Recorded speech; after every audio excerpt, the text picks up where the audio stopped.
ایک اور سوال کیا جاتا ہے کہ دجال کتنے دن تک زندہ رہے گا؟ وہ لگ بھگ 40 دنوں کے لیے ہوگا، لیکن ان 40 میں سے پہلا دن 1 سال کا، دوسرا دن 1 مہینے کا ہوگا، تیسرا دن 1 ہفتے کا ہوگا اور باقی دن اس دنیا کے دنوں کے جتنے طویل ہوں گے۔ دجال اس دنیا میں آ کر کیا کرے گا؟ دراصل وہ یہودیوں کو غلبہ دینے کے لیے اس دنیا میں آئے گا۔ یہی وجہ ہے کہ آج دنیا کا سب سے طاقتور یہودی ملک اسرائیل اور وہاں کے بسنے والے یہودی شدت سے انتظار کر رہے ہیں کہ دجال آئے اور ان لوگوں کے مسائل سے ان کو چھٹکارا دلائے۔ دجال دنیا میں آنے کے بعد خود کو ظاہر نہیں کرے گا اور ایک عام آدمی کی زندگی جیتا نظر آئے گا۔ وہ اسی لیے خانہ کعبہ کا طواف بھی کر لے گا، لیکن جب وہ خود کو دجال ظاہر کرے گا اور خدائی کا دعویٰ کرے گا تو اس کے بعد سے دنیا کے لوگ 2 گروپوں میں تقسیم ہو جائیں گے۔ بہت سے لوگ دجال کے حامی ہوں گے کیونکہ دجال ان کے سامنے کھڑے کھڑے مردوں کو زندہ کر دے گا۔ بہت سے ایسے لوگ ہوں گے جو دجال کے پاس جائیں گے اور اس سے درخواست کریں گے کہ میرا باپ فوت ہو گیا، اس کو زندہ کر دو، میری ماں کو مرے 70 سال ہو گئے، اس کو زندہ کر دو، یا میری پیاری سی پھول سی بیٹی، خدا نخواستہ کسی کی بیٹی حادثے میں جاں بحق ہو جائے گی، وہ جا کر دجال کو بولے گا کہ میری بیٹی کو زندہ کر دو، اور دجال ایسا کر گزرے گا۔ اسی چیز کو دیکھتے ہوئے لوگ اس کو خدا ماننے لگیں گے اور یوں دجال کا فتنہ پوری دنیا میں پھیل جائے گا۔ یہی نہیں بلکہ دجال اپنی جنت اور اپنی جہنم بھی اسی دنیا میں بنا لے گا۔ وہ لوگ جو اسے خدا مان لیں گے انہیں وہ اپنی جنت یعنی کہ باغوں میں رکھے گا، اور وہ لوگ جو اس کی بات نہیں مانیں گے انہیں وہ جلتی آگ میں ڈال دے گا۔ لیکن نبی کریم صلی اللہ علیہ وآلہ وسلم نے فرمایا کہ وہ جو آگ ہوگی دراصل وہ جنت ہوگی، اور جو باغات ہوں گے دراصل وہ جہنم ہوگی۔ لیکن دوستو یاد رکھیے کہ ہم لوگوں کے ایمان کا امتحان ہوگا، اسی لیے اللہ تعالیٰ نے دجال کو ایک آزمائش قرار دیا ہے۔ ہم لوگوں کے ایمان کا امتحان ہوگا کہ کوئی شخص ہمارے سامنے کھڑے ہو کر ہمارے مرے ہوئے باپ کو زندہ کر دیتا ہے، لیکن ہم نے اسے خدا نہیں کہنا۔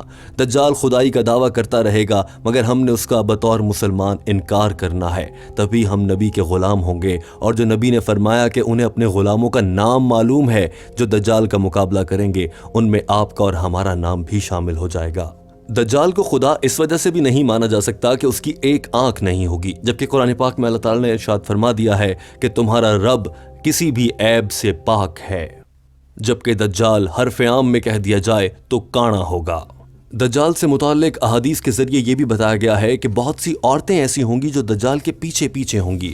عورتیں دجال کے فتنے میں اس کی چکنی چوپڑی باتوں میں جلدی قابو آ جائیں گی اور وہ گھروں سے باہر نکلنے لگیں گی، حتیٰ کہ نبی کریم صلی اللہ علیہ وآلہ وسلم نے ارشاد فرمایا ہے کہ گھر کے مرد اپنی بیٹیوں، بیویوں، ماؤں، عورتوں، چچا چچیوں، ان عورتوں کو اپنے گھروں میں باندھ دیا کریں گے تاکہ وہ بار بار دجال کے پیچھے نہ جائیں۔ دوستو ایک اور حدیث سے واضح ہوا ہے کہ دجال جہاں بھی جائے گا اس کے جانے سے پہلے ایک عورت وہاں پر جایا کرے گی۔ اس عورت کا نام لیبا ہوگا اور وہ عورت دجال کی سیکیورٹی ٹیم کی لیڈر ہوا کرے گی۔ یہ عورت بھی دجال کے فتنے میں سب سے آگے ہوگی اور یہ بہت سی عورتوں کو دجال کے فتنے کے ذریعے گمراہ کرے گی۔ دوستو ایک اور اہم سوال یہ پوچھا جاتا ہے کہ دجال کا خاتمہ کیسے ہوگا؟ ملک ہوگا شام، جہاں پر آج کل خانہ جنگی ہے، جسے سیریا بھی کہا جاتا ہے۔ شام کے ملک میں عصر کا وقت ہوگا، حضرت امام مہدی کا ظہور ہو چکا ہوگا اور وہ ایک مسجد میں امامت فرما رہے ہوں گے۔ جو ہی وہ نماز مکمل کر لیں گے تو وہ دیکھیں گے کہ حضرت عیسیٰ علیہ السلام آسمان سے فرشتوں کے کندھوں پر ہاتھ رکھ کر نازل ہو رہے ہیں اور زمین کی جانب آ رہے ہیں۔ جو ہی حضرت عیسیٰ علیہ السلام زمین پر پہنچیں گے تو حضرت امام مہدی جائے نماز کو، مصلی کو خالی چھوڑ دیں گے اور فرمائیں گے کہ آپ بڑے ہیں، آپ کا ادب زیادہ ہے تو آپ یہاں تشریف لائیے۔ لیکن حضرت عیسیٰ علیہ السلام فرمائیں گے کہ وہ امامت کروانے یا لوگوں کو نماز پڑھانے نہیں آئے۔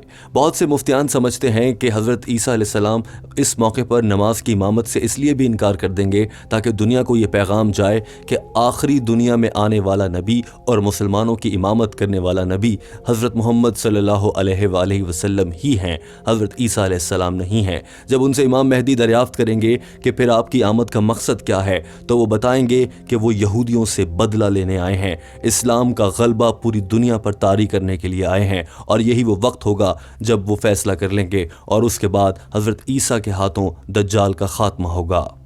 حضرت عیسیٰ علیہ السلام اس پیشکش کو مسترد کر دیں گے اور کہیں گے کہ اس کام کے لیے اللہ نے تمہیں ہی منتخب کیا ہے۔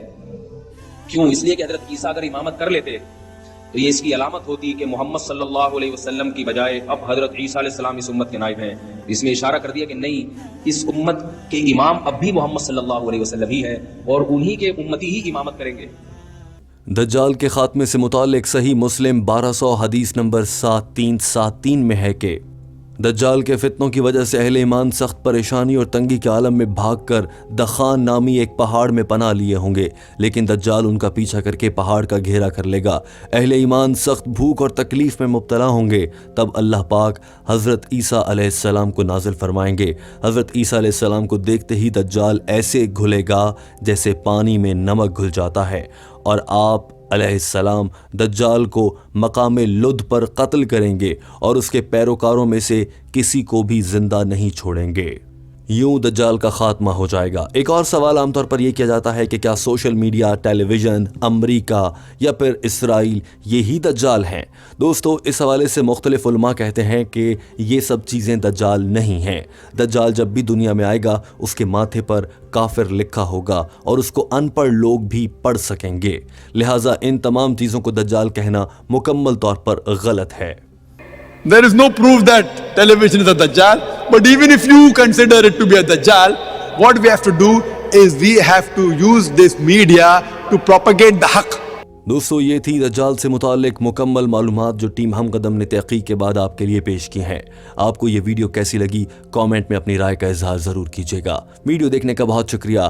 ہمارے چینل ہم قدم کو سبسکرائب کر لیجئے تاکہ آپ تک ایمان افروز گفتگو پہنچتی رہے.